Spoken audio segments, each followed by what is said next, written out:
civilization is being sacrificed for the opportunity of a very small number of people. We urgently need financial, political and social innovations that enable us to overcome this structural dependency on growth. We need to change the system. This isn't cleaning up the beaches in the case of plastic a little bit faster. That's vital, that has to be done. But you need to stem the flow. Go Simone explores sustainable change and the women inspiring it. Who are they? What made them who they are? How do they read the world they live in? Our guests share their story, roots, passions and hopes for the future. They tell us more about the alternatives and strategies they developed to tackle climate change. What if we wasted a lot less energy and generated most of what we do use from renewable sources? What if we made refugees feel welcome and supported in their newly adopted homelands? What if we measured the economy with metrics other than how much bigger it is from one year to the next? What if we could think about car-free cities, no prisons, and more equal distribution of wealth without our brains getting completely discombobulated? What if we lived in a world in which the police did not shoot unarmed young men of color and our education system did not generate a mental health crisis in young people? What if we phased out the aviation industry and embraced a life of slow travel instead? The Israeli historian Yuval Noah Harari argues that humans became the most powerful creatures on the planet because of our imagination, our ability to tell stories and to ask, what if? What if we revive our capability in great abundance? Starting now. This is an excerpt of Rob Hopkins' book, From What Is to What If, unleashing the power of imagination to create the future we want. In order to fix the climate, do we need to tell better stories? That's one of the many topics we will explore in this new episode. Our Simone today is Arnagretta Hunter. She's a cardiologist based in Canberra and clinical senior lecturer at the Australian National University Medical School. She is also Human Futures Fellow by the ANU College of Health and Medicine. She's working with the Commission for the Human Future, an initiative which brings together researchers and thinkers to promote ways we can prevent human extinction. With Arnagretta, we talked about growing up on a farm, the impact of the climate crisis on human health, utopia and dystopia, science denial in politics, and imagination for change. Hi, Arnagretta. Hi, how are you? Lovely to speak with you. I would like to start this conversation with you going back to your roots and your childhood. Well, they're really interesting places to start, aren't they, on the journey? And one of my interests as an adult is in narrative. And so a lot of how we interact with the world comes from the narrative that we've constructed retrospectively or otherwise. I grew up in Melbourne and I grew up on a farm on the outskirts of Melbourne. My family had the property for a while. My grandfather and grandmother lived next door and my parents built a house on top of a hill. So I had a lovely childhood in that sort of rural setting, growing up with animals around and working on the farm, as well as spending time in Melbourne, which is a lovely town to grow up in. Is there foundational moments in your childhood that you could describe, or was it a fairly just peaceful, uneventful type of childhood? I think it was a relatively uneventful childhood. I often commented that I think growing up in open spaces can make a difference to your perspective on the world. I still think that that's the case. I think growing up with the freedom to be outside and to run around was really something that was very good for me and that has been useful to me as an adult. Learning how to do things practically is another useful skill. And I suspect that there are changes to your perspective on the world that you have either from growing up in a very urban environment or growing up in a rural environment. For me, I think I was lucky to have a little bit of both from the childhood that I had, having both the rural and the urban focus. It's given me the capacity to travel between the two. And so in my career, I've worked in the country and worked in the cities. I feel quite comfortable in both. And I think that's the resonance that remains from my childhood. And what kind of relationship did you have with your parents? You chose at some point to study medicine? My father's a paediatrician. In fact, the dynamic at home was always that I shouldn't study medicine and that my mother particularly was keen for me not to become a doctor. I think her concerns are that as doctors you often spend a lot of time working and much less time with families and family dynamics. Career advice I had from my parents or from my mother was to not do medicine. She's come around to it many years later. At the end of school, I didn't do medicine. I actually did an arts degree at Melbourne University, specialising in international relations. I'm so glad that I did that. Getting that fairly general approach at the beginning has been very useful for me. And in fact, as I've been working with the Commission for the Human Future in the last couple of months, I've been reflecting a little bit on that early time, that first degree that I did at Melbourne University in the early 1990s. And the people that I met at that point and the diversity of views and opinions and discussions that took place at that point, I think have stayed with me as one of the most important. It was a time to really think about how we might sit in the world. So why did you then transition to medicine? I think the fact that I've done a degree in political science before I did medicine is just because I have difficulty focusing on one particular thing. At the end of my arts degree, I wanted to do some sort of specialist qualification. I considered doing law and I did some volunteer work at a local legal service, and the lawyer there said, oh, look, in Nicaragua in 1988, it would have been more useful to be a doctor than a lawyer, practically useful in helping people's lives. And I'll blame him a little bit for the fact that I made that decision at that point to do medicine instead. I moved to Sydney and I went to Sydney University and did the graduate medical program there in the late 1990s. I would like to come back to how you personally became aware of climate change. Do you remember a time when you realized the urgency, or is it something that came more progressively? What has been your journey? In terms of my working as an advocate in climate change, I've been part of this scene, I guess, for the last couple of years now. So I definitely can't claim to having been involved with it for a long time. It's interesting when I reflect on my childhood, and so the beginning of the interview starting with childhood is an interesting one. When we were at school in the 1980s, we were all aware of global warming and talking about greenhouse gases. It was that time where the world banned CFCs and we were worrying about the hole in the ozone layer. I think in my childhood we were raised with an idea that the relationship between humanity and the environment was a real one. My route into climate change activism, it's not the usual one. I'm a cardiologist, so I spend a lot of time talking to people about cardiovascular disease, problems with blood supply to their heart or arrhythmias or all sorts of elements of their health. And one of the things, or there's two elements that often make a big difference to our health. One is the amount of activity that we do, walking or exercise, and the sort of food that we eat. And so I'm actually really interested in how we construct our cities and our living environments. I'm interested in that dynamic between the built environment and human health. And it was through that route that I connected with a group called Doctors for the Environment, and particularly a professor from Adelaide, David Sheeman, who's done an extraordinary amount of work on climate change through the prism of human health. It was really connecting with him a few years ago that had me, I guess, reflecting then on the arts degree that I had at the beginning of all of this. I think it's allowed me to use some of those political skills that I've had previously. The more you understand about the science of climate change, the more you recognise the pressing urgency. I'm fairly passionate about our health and well-being, and I think that climate change is the single greatest risk that we potentially face for the well-being of humanity. Part of my purpose in life at the moment is really to try and get some action on climate change. And I see that the benefits of action are very real. And I think when we're talking about climate activism and things that we can do to mitigate, to reduce our carbon footprint, we're looking for arguments that help people to realise the benefits of change. Human health is one of the strongest arguments for action on climate change. And a new commission for the human future. Could you tell us more about this initiative? The Commission for the Human Future arose a couple of years ago it was a roundtable event at ANU, hosted and coordinated by a group of emeritus professors. The primary concern was about the future of humanity, and it feels like a very big question, but it's a very important question. And so arising from that initial roundtable in 2017, the Commission for the Human Future was born. And it's a joint initiative between a group called Australia 21 and the ANU. It sits independently of ANU, but has a strong relationship with ANU, and particularly there's crossover relationships in terms of the academic staff. So the Commission for Human Future was launched last year. The idea behind the Commission is to communicate the risks that humanity faces. There's a list of 10 catastrophic and existential risks. And I think our job is not so much to solve these risks. There's a tremendous bank of knowledge out there in the world globally around these threats, but it's really about communicating the interrelationship between these threats and the benefits to solving them. The Commission for Human Future held its first round table at the end of March this year. We brought together around 35, 40 academics and thinkers from a range of different disciplines. And we had a diversity of views and perspectives at the table.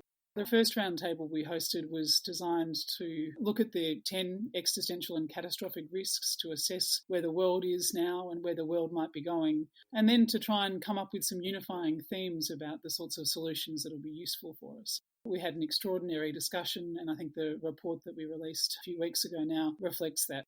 Could you tell us a bit more about some findings in that report and some solutions? I remember thinking as we went into this roundtable environment that we're bringing together people from all over the place, and I wondered how that conversation would go. We hadn't predefined the output. What was quite extraordinary to me participating in that roundtable discussion was the unifying themes and how quickly they emerged. I think one of the first themes to emerge was the benefits of appreciating science and evidence. And I think we took a broadly collaborative view of that, appreciating knowledge through history, through science, through evaluation. It should be at the core of how we evaluate the challenges that we face. In the politics that we see both in Australia and globally, there's been an undermining the use of evidence and science, and we've seen that particularly if you contrast coronavirus response compared to climate change response. So the use of science, in a very broad definition of science, would be one of the dominant themes that emerged from the roundtable. And in terms of solutions,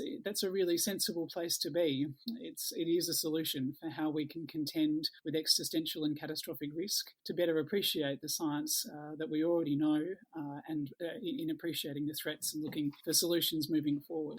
Second theme that emerged was the benefits of collaboration and open listening, understanding diversity of viewpoints and appreciating a cross-section of the community when we're making decisions and thinking through problems. And so making sure that there's representation from a diverse range of people, that we've got justice and equity built into the systems that we design and the solutions that we are encouraged to do.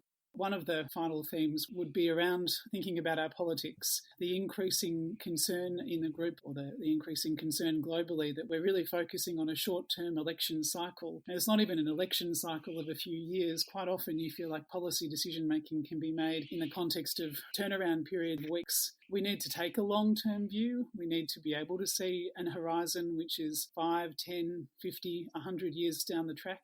Because issues particularly like climate change and environmental degradation, they're slowly simmering. The velocity of change is a slower one than things like the pandemic. In terms of appreciating the potential risks that we confront, understanding that velocity is slower and that the response that we engender in the policy response and the way in which we behave needs to appreciate the longer-term time frame. How has the report been received? I think we've had some favourable discussions around the report. We've been really very pleased with the way in which it's been taken up and discussed. The drivers behind what I'm doing at the moment is to give people confidence that involving themselves in this conversation is important. And so giving people confidence that it is a really important thing that any individual can participate in, that's part of my messaging. I think we're beginning to see that shift. I think we can already see it in the conversations that we're having day to day, that giving people confidence that thinking about the human future is important has already had some resonance. Do you find it's easy to talk about those catastrophes in the Australian society? In my personal experience, I find outside of those social media bubbles which talk about climate change with scientists and researchers in the field and political movement that take that on board, you can be looked at like prophet of doom or an extreme killjoy to mention those in conversation. What's your personal experience with this? Do you find it's difficult to be that type of person embracing those ideas that actually the human existence is threatened and say that out loud? It's a really complicated question. It's a great question. And I think it cuts to a lot of the conversations that we're having in activist circles or in circles where we're looking at policy change. One of the places to start would be to consider 2020, or particularly the last 6 months that we've experienced in Australia. And certainly where I am in Canberra and in eastern parts of New South Wales, it's been a really devastating year. We had an absolutely horrendous drought. It's difficult to describe the magnitude of the drought to people who haven't lived through that. Driving through regional New South Wales, so many places where there was no water in the dams, the rivers had stopped running, the creeks had stopped running, and very large trees were dying. The devastation was visceral, and I think really very much felt by the communities, whether or not they recognise that or identify that as climate change. And we had water shortages. We had towns running out of water.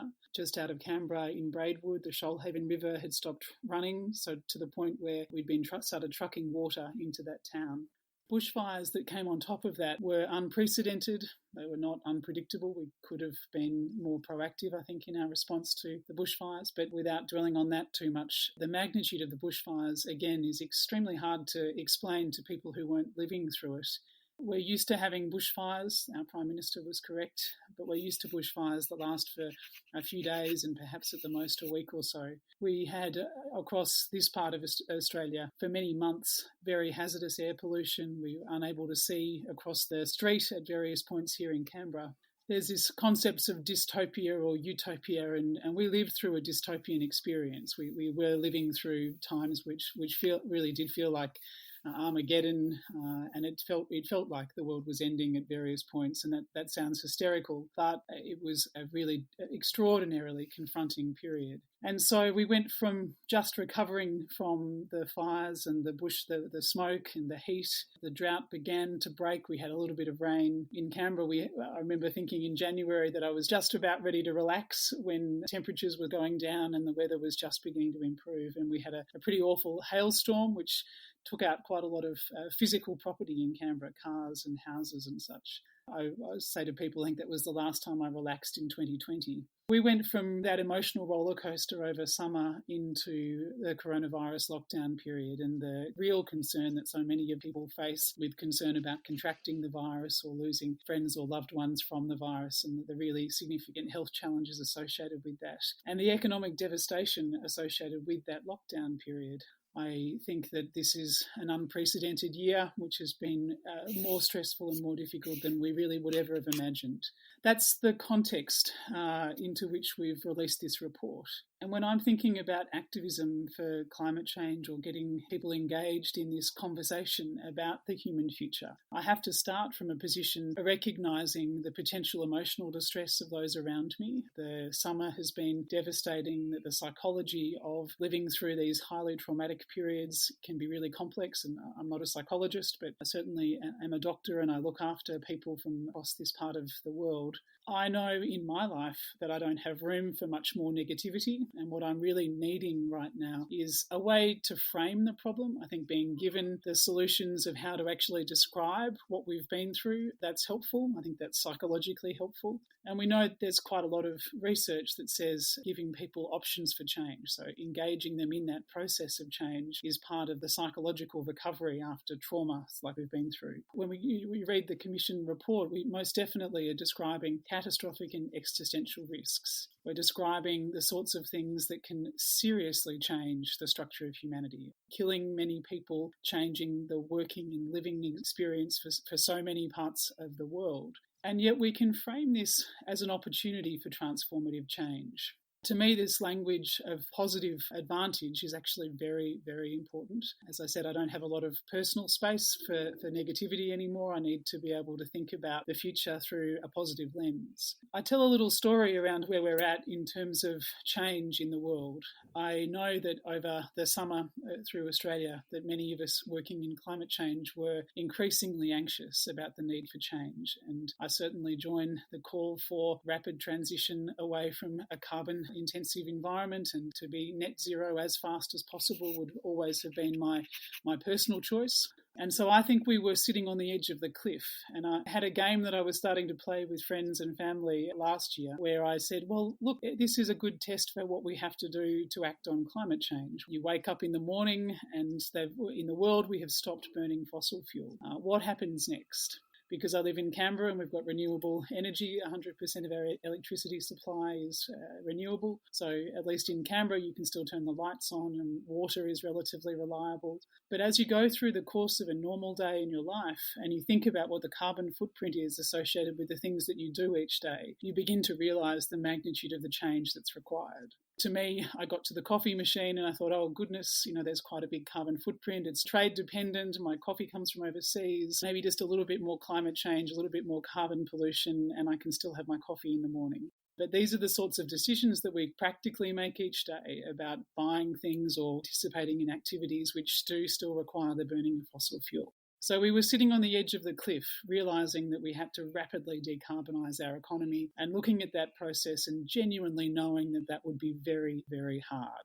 Economic transition particularly, tremendously challenging. And so the coronavirus experience that we're still going through now, I think has taken us off the cliff. I think transformative change is quite clearly underway. We know there's a tremendous economic transition. And again, I'm personally very aware of the financial stress and for those who have lost jobs and who have lost economic potential and who are looking at significant financial strain.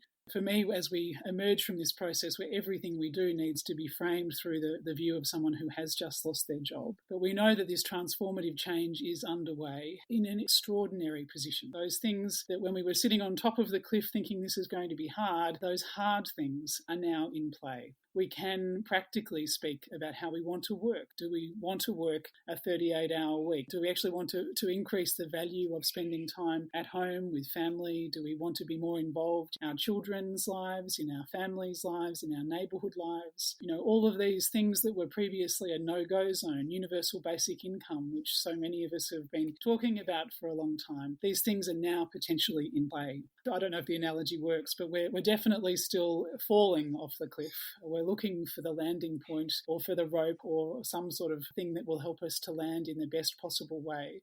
This is where the Commission for the Human Future and the other advocacy work that many of us are doing comes in, that we can help to craft the landing position. We can shape the dynamic of the discussion to the point where we will land in a better place and we can really transform the lives that we lead and the way in which our future is crafted.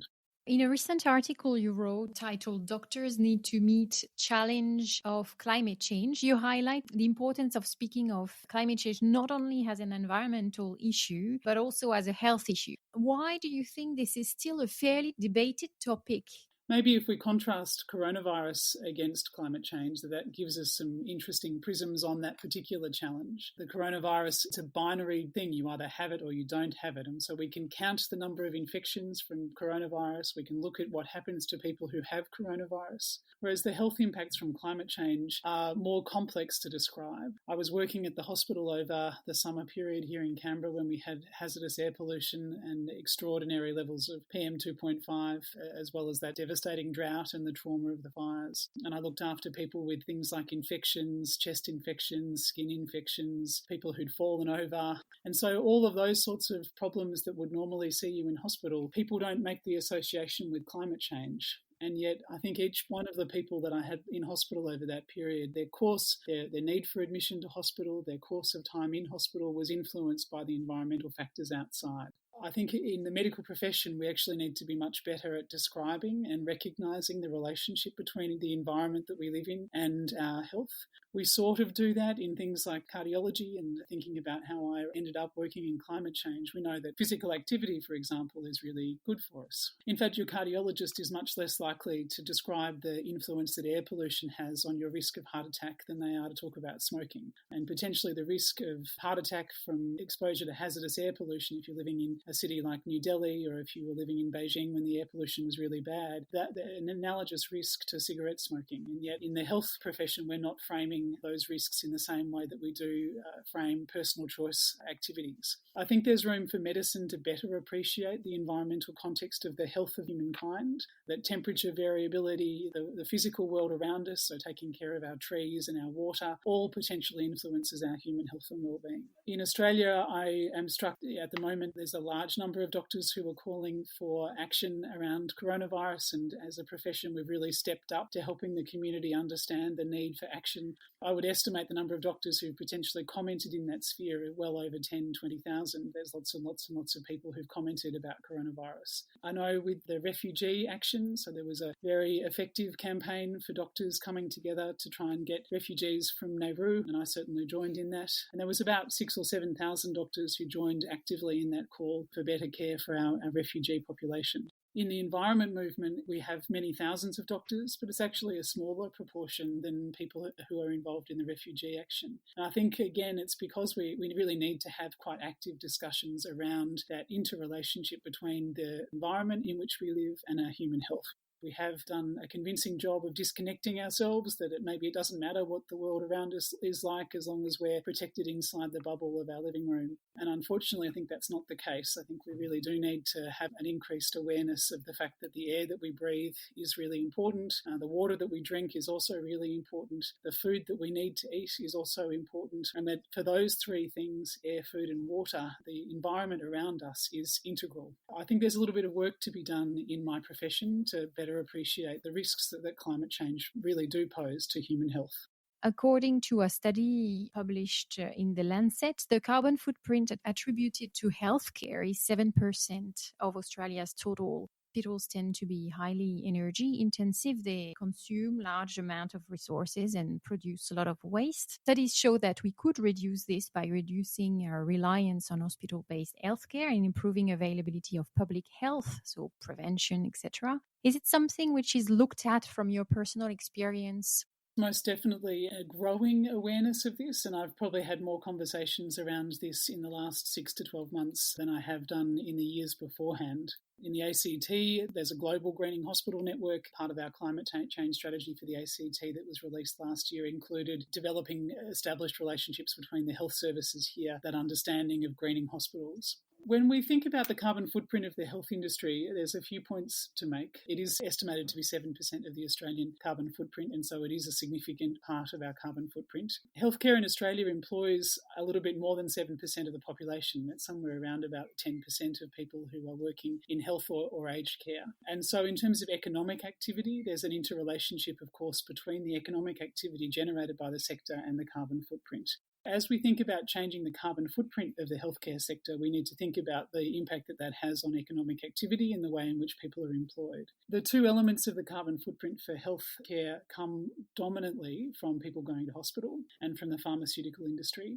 Again, it comes back to how I personally ended up working in climate change, these issues around lifestyle and how we can facilitate increased physical activity and how we can think about nutrition and we can think about the social dynamics, so the relationships that we have also influence our health. I often say this, if we really wanted to cure heart disease, we would be thinking about how we design our cities, but whether or not curing heart disease is at the core of what we want to do becomes much more complex. We train doctors these days to work in hospitals. We train our nurses to work in hospitals. We train our health system around a hospital-based model. If we take the broad view, if we begin to get a better appreciation that health is integrated into other systems, we could probably change the way in which we practice medicine, change the way in which we deliver healthcare in a way that significantly decreases the carbon footprint. It's me calling for imagination again. A big fan of beginning to imagine new ways of doing things, because that's how we'll potentially solve that. And do I think that there are solutions that are practical that will maintain people's life expectancy and quality of life? Yes, I do. But I really think that it's an opportunity for quite an extraordinary conversation within the practice of medicine and within medicine as a discipline or healthcare as an industry. You said it, we seem to need science and evidence more than ever. It's written in the report recently published by the Commission. And expert decisions rather than political ones during this time of climate and health crisis. How do you explain the defiance lots of governments have against science? Well, I wish I knew the answer to that question. I don't know the answer to that question. It strikes me, again, it's an extraordinary time to be able to offer the contrast between climate change response and coronavirus response. And one of the things that struck me recently was the difference in narrative around this. The coronavirus and the pandemic experience is a new experience for so many countries of the world, and you certainly see that the coronavirus response has been better in places where they understand the narrative around pandemics, in places like Hong Kong and Taiwan. The pandemic response is a space where the narrative was not already developed. As a government trying to work out how to respond, they've absolutely had to take on board the health advice. Pandemic comes back to trying to save lives, and they've quite comfortably landed in the let's save as many lives as possible camp. If we contrast that with the bushfire response here in Australia over summer, it's quite a different narrative. We knew last year, the science in 2019 told us that it was a devastating year. We knew at the end of the year that we'd had less rain in that year than we'd had for an extraordinarily long time. It's a record-breaking year without rain. We knew that we had a very high-risk summer. So all the science was telling us that we had a potentially significant problem and a significant threat ahead. The political narrative was we always have bushfires, we always have droughts, business as usual, it'll get better. I think we've become accustomed to this narrative that there's some debate about the science of climate change, and we all know that that's not true. The science here is relatively unequivocal. The politics behind this is complex, and I think one of the ways to describe it is thinking about that narrative form. Calling that out as a narrative in untruth, probably the best way forward. The learning from the benefits of embracing science in coronavirus response and thinking about how we can apply that to climate change. And if we look at the practicalities in terms of mortality in Australia, we've obviously had deaths from coronavirus, which are very distressing, but the numbers of people who have died from coronavirus is a much smaller number than those who were thought to have died as a result of the hazardous air pollution from bushfire smoke. If we'd taken a similar approach to the potential risk of bushfires or the potential risk of climate change, we would have acted significantly much earlier. We would certainly have been better prepared for the fire season in 2019-20. So what can we do about that? Well, for each of us who are reflecting on these issues, we can all shift the narrative. We can bring the narrative back to the benefits of the recognition of science. We can bring the narrative back to imagining the future, not just imagining the next electoral cycle, but imagining what life might be like for generations to come, imagining what our physical spaces will look like with temperature changes and the way in which we might work around that. I think we have to disrupt this political narrative around failing to act on climate change. I think that would be something that would make a big difference for all of us.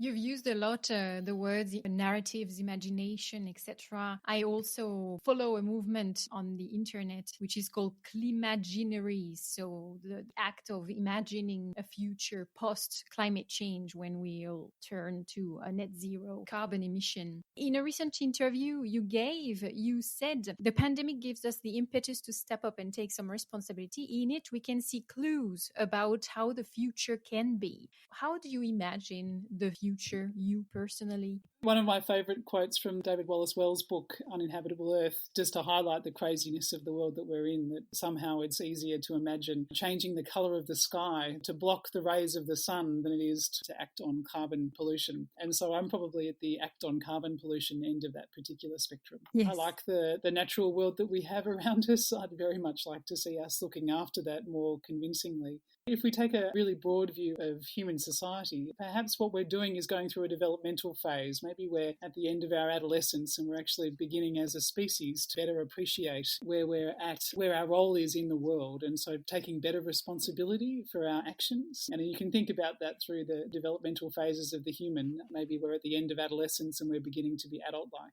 And so I'd like us to step up and to recognise the symbiotic relationship with the physical world around us, with the environment around us. I probably have a utopian vision, and I know that it sounds utopian, but it would be wonderful if we were paying as much attention to managing the environment around us as we do to managing the economy. And I think one of the things that the coronavirus is showing us is that we can take a different view of our economics. Economics is defined. There are a set of rules that we all use to define our economic relationships, and we can redefine that to allow for things like human experiences and human relationships, that the social dynamics that we construct in our societies make a big difference to our health and well-being, and to the environment in which we live. That's my utopia. My utopia involves caring for the world around us, caring for plants and animals, having a better understanding of the symbiotic relationship between human health and existence and the physical world around us, but also to encouraging that social dynamic, understanding families and societies and how to care for each other. I know it does sound utopian, utopian, but I think you have to dream. Absolutely. Research shows that women bear disproportionate burden of climate change. They are more sensitive to heat stress. They are more exposed to vector-borne disease, indoor air pollution. They often have a limited access to resources and a lack of decision-making power. Do you feel we need a gender-sensitive approach, especially in climate and health policy? Are you favorable to that? Absolutely. And I think that part of that is the conversation recognising diversity of perspectives. Part of responding to any of these grand challenges or these catastrophic or existential risks, really recognising the different strengths and weaknesses of the people around us. And so understanding the politics of gender is very, very important, and recognising that women are much more vulnerable to this and much more likely to suffer either quality or quantity of life effects from climate change. It should be built into some of our solutions. Climate change and environmental pollution, water scarcity, food scarcity, all of these things are related. And so acting on one or the other of these elements will influence the other elements. And you can see gender running through all of that. If your primary focus is to try and improve gender equity across the world, you'll find that there are significant advantages for climate change action, that you'll see that there are environmental benefits to gender equity, that there are social benefits to gender equity, potentially that reduces conflict and the risk of war. And so it should be part of our solution. Politically, we've seen that women leaders tend to consider climate change as a priority more than actually men leaders. Do you believe having more women in position of leadership would progress climate mitigation agenda? I think it does, and I think you can see it, and I think you probably see it partly in the coronavirus response that a lot of people have commented on, Jacinda Ardern and Angela Merkel's responses to the coronavirus. Partly it's because they can communicate, and it comes back to their capacity to really explain the narrative to their societies. Women make very good storytellers. We're good at actually constructing and recognising the narrative themes. And so I think it made it into the final report that recognising the benefits of having more women in leadership roles will be helpful.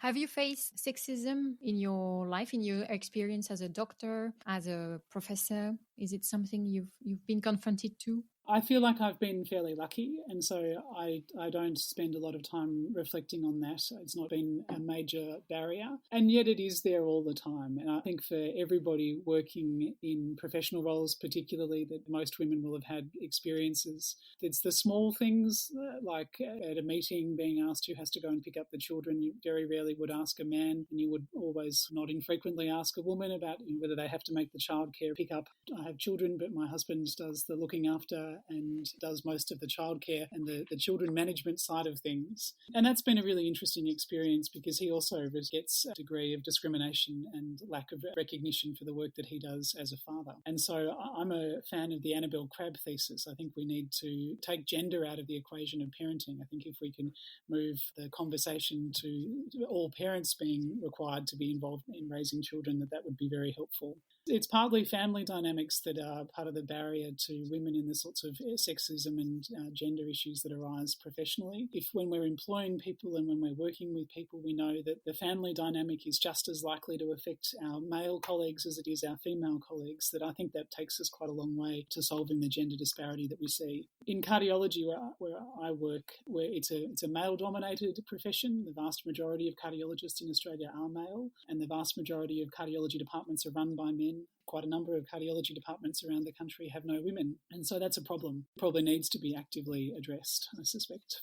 I've shared with you just before this interview some articles, and I would like to hear your comments on them. So the first article was called "We Can Waste Another Crisis, or We Can Transform the Economy" in Jacobin Mag. It is very briefly a call for a Green New Deal. What are your views on taking this trajectory? As I mentioned, I think we're in a process of transformative change. So the world around us is most definitely changing. Our economic relationships are changing. Our social relationships are changing. I like some of the models of a Green New Deal. I think that that's a very sensible way, and I think I've probably touched on a number of the reasons why I think that's advantageous from a health perspective. I don't know whether those words or that particular policy works in Australia, but I would very much encourage people to spend time imagining what they would like in terms of their economic relationships, the social dynamics, how we work and the way in which we invest in our economy. This is one of those unique moments in time where we can potentially change. And I agree with the author's idea that you never waste a good crisis, that Churchillian comment that too many of us are using, but it's absolutely true. I mean, this sort of transformative change that we're in at the moment really is unlikely to happen again in our lifetime. And so it's an extraordinary opportunity for us to engage. That's where my optimism has come from. I am more optimistic now than I was a few months ago. And I'm optimistic because I think we have extraordinary opportunities for changes that will resonate for generations to come. And the second article is on Australian politics. It was called Cashed Up Activists Should Not Be Able to Hold Up Developments, Australia's Resources Minister Says. It was published in The Guardian. It is describing, unfortunately, some moves from the Australian government to add a flexibility to environmental laws and weaken them. This is something we've seen happen in the United States as well. The word post-COVID be worse than the word pre-COVID. This is the more pessimistic view compared to what you've just said. What are your thoughts? There's a few things that come from this discussion, and that's a chilling statement that we're going to cut green tape. I've heard the government make those statements now on a few occasions in the last couple of years, and it's absolutely devastating to see that that is still the narrative. There's a few points in that article that we can perhaps all agree in, and it'd be great to have certainty around the environmental laws and the EPBC Act, into which a tremendous amount of effort has been put, particularly in environmental circles. I know so many people who have spent a tremendous amount of time looking at that legal framework around environmental protection. And there's a compelling argument to say that the way in which our legislation and our legal framework looks after our environment is not good enough and really does need to be updated. And so in terms of the EPBC Act, it's part of the narrative that many of us can engage in at the moment. It's the legislative review that will involve many who might be listening to this podcast. The spine-chilling bit of this, the very distressing part of cutting green tape, reminds me that the window of opportunity for transformative change is a small one. The tendency for our government to try and return to the old narrative will be a great one. And so we have a window that is, I think, open at the moment of trying to really nudge change around the environmental protection. And I would encourage as many people as possible to participate actively in that discussion. To conclude this conversation, Arnagretta, I'd like to ask you if you had a book to recommend, a film, something that you watched lately that inspired you. I would recommend a book that was published a year or so ago by Sharon Friel, who's a colleague of mine at the ANU. She wrote a book called Climate Change and the People's Health. It's a lovely book, and it is a fantastic thesis where she describes the relationship between increasing commoditisation of food and into a model that she describes as consumptogenesis. And this consumptogenic model that then contributes to both poor health outcomes from a human health perspective, but also to a high greenhouse gas footprint and contributes to pollution and to climate change. So it's a beautiful thesis. It's a little book. It's highly, highly, highly recommended. The other things on my desk include a book called How Democracy Ends by David Runciman from Cambridge. In terms of fiction, I just finished reading William Gibson's Agency, and I really enjoyed that as well. And so if, again, as we're practicing ideas around imagining the future, the William Gibson book helps you to think about what things might be like in the future. Excellent. Thank you very much for those recommendations and for your words, Arnagretta. This was great. It was lovely to speak with you, Roxanne. Thank you very much for having me on. Thank you very much for listening to our conversation with Arnagretta Hunter. This episode was edited by Karen Crossan and transcribed by Alicia Van Zyl. As always, all the show notes are available on the website gosimon.org. See you in 2 weeks.